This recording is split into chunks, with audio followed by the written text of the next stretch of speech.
ఎన్యూ Suntech సంసిద్ధత, కర్నూలు జిల్లాలో భూములను పరిశీలించిన ప్రతినిధులు. ఆసియాలోనే అతిపెద్ద సౌర ప్రాజెక్టు ఆంధ్రప్రదేశ్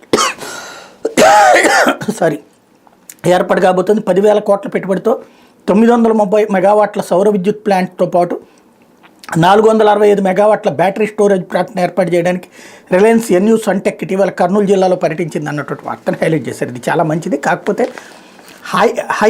ఓవర్ హైప్ ఇవ్వడమే తప్పు. ఆసియా ఆఫ్టర్ ఆల్ 10,000 కోట్ల రూపాయల పెట్టుబడితో ఆసియాలోనే అతిపెద్దది అవుతుందా? అది కూడా ఏంటి, కేవలం మెగావాట్ల విద్యుత్ 465 మెగావాట్ల బ్యాటరీ స్టోరేజ్కి 930 మెగావాట్ల సౌర విద్యుత్తుతో ఆసియాలోనే అతిపెద్దది అవుతుంది. ప్రపంచంలోనే అతిపెద్దది గుజరాత్లో ఏర్పాటు అవుతుంది. ఒక ప్యారిస్కి 2 రెట్లంత సైజు అక్కడ గిగావాట్ల రేంజ్లో ఉత్పత్తి జరుగుతుంది. ఆంధ్రాకి రావడం కరెక్ట్. రిలయన్సు అట్లాగే ఇంతకుముందే గ్రీన్స్ ఎనర్జీ ఇట్లాంటి వాళ్ళందరూ వచ్చారు, గతంలోనే వచ్చారు. ఇప్పుడు వాళ్ళది కొనసాగిస్తున్నారు ఇక్కడ ఇన్వెస్ట్ చేయడానికి.